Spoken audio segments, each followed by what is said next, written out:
Hey guys, what's going on? It's Eli, back with another review video. Yes, that's right.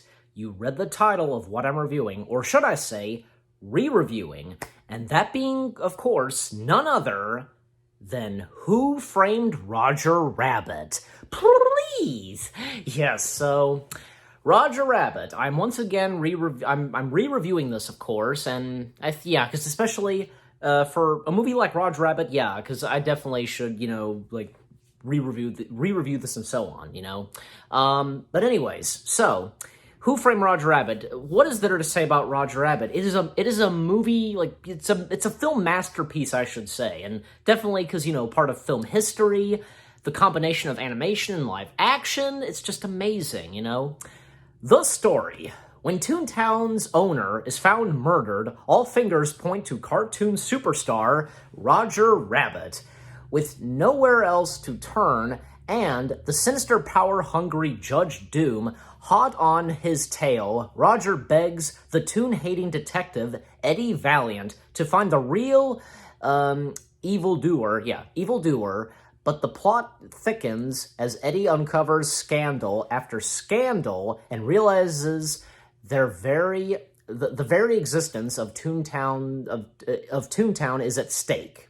Yep. So the story of that, because Eddie Valiant at one point was hired to spy on Jessica Rabbit or something, or get pictures of Jessica Rabbit, Roger's wife, and it turns out that, because at the Ink and Paint Club, where tunes where tunes perform, but they're not allowed to watch. That's another thing too, because this is based off of a book, Who Censored Roger Rabbit, and with the tunes, it's a bit similar to how in the early days, when how African Americans were treated. So, and also the opening to Roger Rabbit was great. The maroon cartoon, Something's Cooking, Roger Rabbit and Baby Herman, and especially because, at one point, Roger gets a refrigerator on his head, it hits on his head, and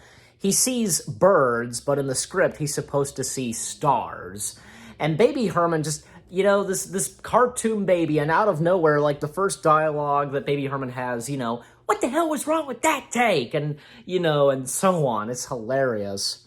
And Baby Herman being voiced by Lou Hirsch, and Roger Rabbit being voiced by Charles Fleischer.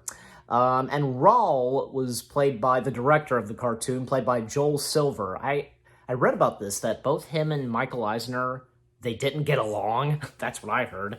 And of course, Detective Eddie Valiant, played by Bob Hoskins. I'd say probably maybe at the point of this film, it kicked Bob Hoskins into high gear, I guess you could say. Before Roger Rabbit, he was in a Francis Ford Coppola film called The Cotton Club, and he was also in Brazil. And and I think for some people, I guess for people, they get so used to the fact that Bob Hoskins, because in reality he was British, but he did such a spot-on American accent in Roger Rabbit, and the same goes for The Cotton Club.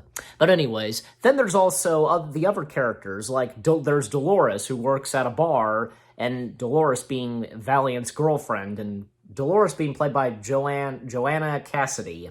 And it turns out that the reason why Valiant hates tunes is, a tune, according to Dolores, a tune killed Valiant's brother, dropped the piano on his head. So, the Ink and Paint Club, because, we get that gorilla named Bongo, and that's funny with the password. Got the password? Walt sent me. A nod to Walt Disney, of course. And the infamous piano duet between Daffy Duck and Donald Duck. It's amazing. And fun fact, because, a handful of the Looney Tune characters, Daffy, Bugs, Foghorn, Sylvester, and Tweety, they were voiced by Mel Blanc. This film, and along with a Looney Tunes film that came out the same year as Roger Rabbit, Daffy Duck's Quackbusters, those were the last two pieces of material where Mel Blanc would voice the Looney Tunes characters, as, unfortunately, a year after both of those films' releases, he would pass away. And, well, and the Jetsons movie also technically being his last, because I'm assuming as though, yeah, he did manage to record, like, I guess, new dialogue for the dog.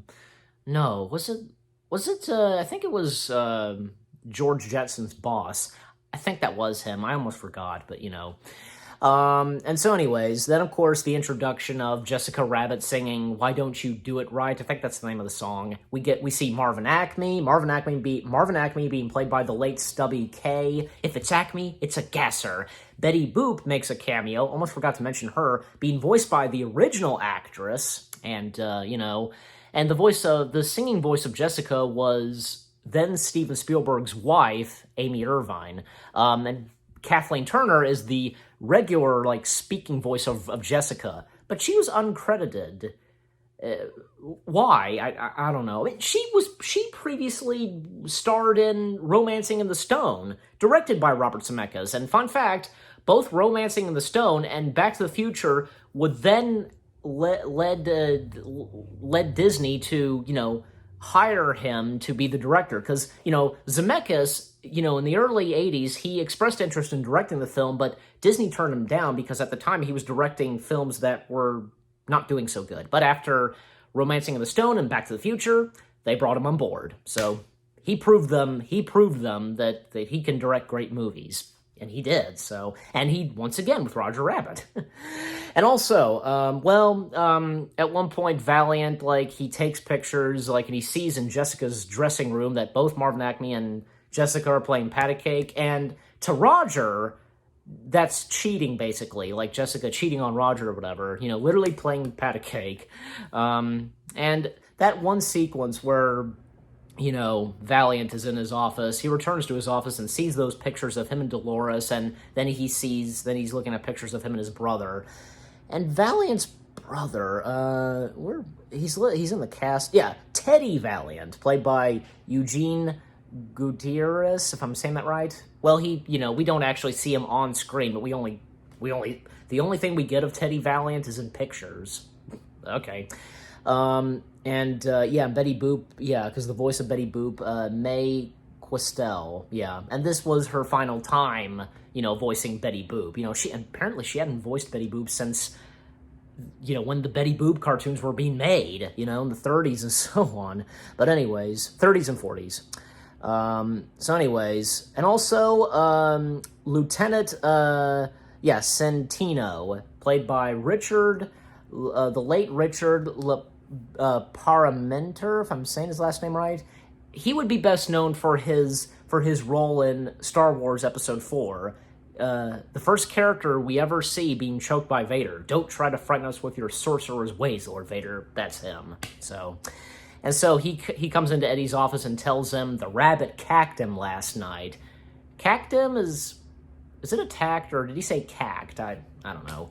But basically, Roger is suspected to have killed Marvin Acme at the Acme warehouse. We get a quick cameo of Yosemite Sam. He fires out from Toontown, and Sam was not voiced by Mel Blanc. Well, and at that point, Mel couldn't voice Sam anymore because of how Sam talked. And this time, Sam was voiced by the late Joe Lasky. So, my biscuits are burning. We get the introduction of Judge Doom and the Weasels. Judge Doom being played by Christopher Lloyd, a.k.a. Dr. Emmett Brown. Christopher Lloyd, what is there to say about Christopher Lloyd? It's Christopher Lloyd. He's so good at, you know, playing a villain in this. And the Weasels, of course. 5 Weasels who are the Toon Patrol. There's the leader of the Weasels. Literally, this is his name, Smartass. And there's Greasy, Psycho, Wheezy, and Stupid. And Smartass being voiced by the late David L. Lander, and Wheezy being voiced by the late June Foray. Charles Fletcher does the voice of Greasy and Psycho, and Fred Newman being the voice of Stupid. Fred Newman, I remember him from, say, Between the Lions, you know, and spelling out the words, you know, fish, like, that's him, so, you know, with the white hair.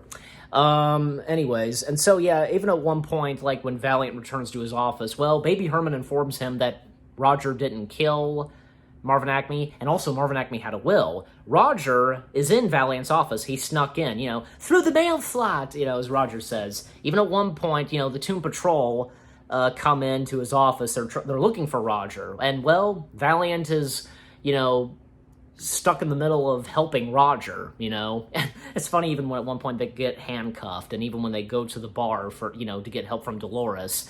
And Valiant has, Roger stay at the bar for a while, and right after that, there was this one scene that was deleted. I think we all would remember this and know about this. The infamous deleted scene of the pig head. Eddie breaking into Jessica's office looking for Marvin Acme's will. He gets caught by Bongo the gorilla, Judge Doom, the Weasels, Jessica being there, and the Weasels take him to downtown Toontown. Valiant gets the pig head, and, the Weasels funnily torture, Valiant by putting a pig head on him. And that's when, back in his office, he takes a shower and washing off the pig head. And that's where, in the final film, Jessica walking into Valiant's office to tell him that, she's he's got her all wrong. She loves, her husband and so on. So there you go. And, because even Valiant was for sure thinking that, Jessica just betrayed Roger, And the other thing is, you pay attention, you realize that how much both Jessica and Roger love each other, It's, Roger, the apple of my eye, the cream of my coffee. It's funny. And back at the bar and such, Roger exposes himself dancing and so on. And, Valiant pissed off at Roger, and yet Roger tells him, why, laughs can be a very powerful thing. Why, sometimes in life it's the only weapon we have.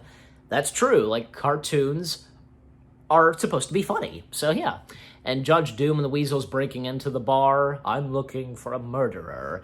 And also, a little bit earlier in the film, in Valiant's office, and with this, according to Smartass and Judge Doom, the Weasels have to stop laughing, because if they don't, they're going to end up dying of laughter, Well, even when he's like, hey, Smartass, he was laughing too, but, and so, of course, Roger is exposed, and he's captured by Judge Doom, because when Judge Doom does the shave and haircut, no Toon can resist that. Also, a little bit earlier, because Roger was doing a dance and song number, which being, Merry Go Broke Down. It's the Looney Tunes theme a bit sped up, and even Judge Doom, saying quite a loony selection for a bunch of drunken reprobates. Roger's almost about to get the dip. Eddie, has an idea in giving Roger a drink, because even earlier in the film, when Roger's just depressed, and he's in Arcade Maroon's office, Arcade offers him a drink, and, basically that just sets him on fire, it really, just gets him all whacked up or something, and so that happens in the bar. He fights off against the Weasels, and of course, leading up to the infamous car chase with Benny the Cab, also being voiced by Charles Fletcher. That was a great sequence, them riding in a Toon car, while the Weasels riding in an actual car. That's a great sequence. And they hide out at a movie theater, and oh yeah, I almost forgot to mention another famous line in this movie that comes from Jessica Rabbit. I'm not bad. I'm just drawn that way. Almost forgot to mention that. But yeah. Now remember. So yeah, Eddie reveals to Roger that why he doesn't have his sense of humor and so on, and that's because, well, as Dolores said earlier, a Toon killed his brother, and telling him the whole story, of what happened, and all that Eddie could remember of that murderer was that high squeaky voice and those, red eyeballs bursting, And then at one point, even Dolores said this earlier, that Cloverfield is going to buy Toontown unless Marvin Acme's will does show up. And, well, at the movie theater, because, in the early days, news reports, being played, and Arcade Maroon being linked to all this. And, Eddie confronting RK Maroon. Roger gets knocked out at one point by Jessica Rabbit, being put in a trunk. RK Maroon is shot dead when he reveals a lot to Valiant, and Eddie thinks it's Jessica that killed RK Maroon, but it wasn't. Chase her to Toontown. He pulls out his Toon gun that was given to him by Yosemite Sam, if you look at what it says on the box. Jim Cummings and Pat Buttram being the voice of these two cartoon bullets. That's great. And we finally see Toontown, and the Toontown character singing Smile Darn You Smile. Eddie thinks that he found Jessica in a hotel room. We get a cameo of Droopy running the elevator. And when he gets there, it's not Jessica Rabbit. He found the wrong woman. It's Lena Hyena, also being voiced by June Foray. And, he hides in this bathroom that's completely destroyed. And, even there was something on the wall that's an Alice in Wonderland joke. How do I not get it? How did I not laugh at that? I don't know. Tweety making a cameo as, when Valiant falls, he grabs onto the pole, and Tweety showing up, and this little piggy went to market. Uh-oh, ran out of piggies. And that another infamous scene with Bugs and Mickey parachuting. And, they have a spare, and, Bugs gives him the spare. Here's the spare, and thank you, and it's a spare tire. Acme. That's another thing, yeah, Acme being in a lot of this film, and even say the Acme Warehouse. Even say, Eddie gets rid of Lena Hyena, crashing into a wall. Toons gets him every time. And Eddie finds out that it was not Jessica at all. She didn't kill RK Maroon. She's not a bad girl or anything like that. It was Judge Doom the whole time, He killed RK Maroon, and he killed Marvin Acme. And, oh yeah, I'll mention this. Almost said it. Oops. Benny the Cab, helps Eddie and Jessica get away from the Toon Patrol. Even say when Roger disappeared, he took Valiant's crashed car, because he crashed his car earlier. Judge Doom, tips over a bucket of dip, and yeah, lucky for Benny, he didn't get killed from the dip, And that infamous, shot of Jessica, supposedly her private parts are shown, I don't know, but when it was released once again, in the later years, they covered it with her dress. So, and Roger, of course, helping out, and he tries to help out at one point, but, that doesn't work, and, they're both tied up and put on a hook, Jessica and Roger, and Judge Doom and the Weasels are planning to destroy Toontown, and Judge Doom is wanting to build a freeway, with gas stations and motels and, and so on. My God, it will be beautiful. And that one joke where, the Weasels are looking for the will. It's not on Valiant, his pockets or anything. Then frisk the woman. I'll handle this one. And, reaches into her bra, I guess, and, it's a trap, I think maybe some kids would at least get this joke by now. Nice booby trap. And so Eddie, he gets the Weasels laughing, because earlier in the film, when Valiant was looking at photos of Dolores and his brother, and as the camera was scrolling, we see one photo of both Valiant and Teddy and their dad. They were part of this circus, and they were clowns. Well, Valiant, acting silly and like a clown or anything like that, and getting the Weasels to laugh, it works. But except for Smartass, he gets kicked, as Valiant is rhyming. I'm through with taking falls, with bouncing off the walls. Without that gun in your hand, I'd kick you in the nose, as Roger says. Nose? That don't rhyme with walls. No, but this does. Kicks him in the balls. That rhymes. And he's the only Weasel that gets the dip. Judge Doom and Eddie Valiant, facing off against each other. Even at one point, Valiant pulling out a sword that's singing like Frank Sinatra. I guess that's supposed to be a sword version of Frank Sinatra. Ugh. Judge Doom at one point getting crushed by a steamroller, and, after that, it's revealed that Judge Doom is a Toon, and he killed Valiant's brother, and that infamous shot, when I killed your brother, I talk just like this. The eyes, I'm telling you. Of course, Valiant does defeat Judge Doom with the dip, uses that hammer device, and it hits the the part of the Dipmobile, because the Dipmobile was scary. It was even at the time, Disney's MGM Studios for a while, and even a handful of Roger Rabbit props as well. So, for a while, Roger Rabbit being a prime staple of Hollywood studios. And of course, Judge Doom, he's melting as he says, "I'm melting! What a world! What a world!" A nod to the Wicked Witch of the West.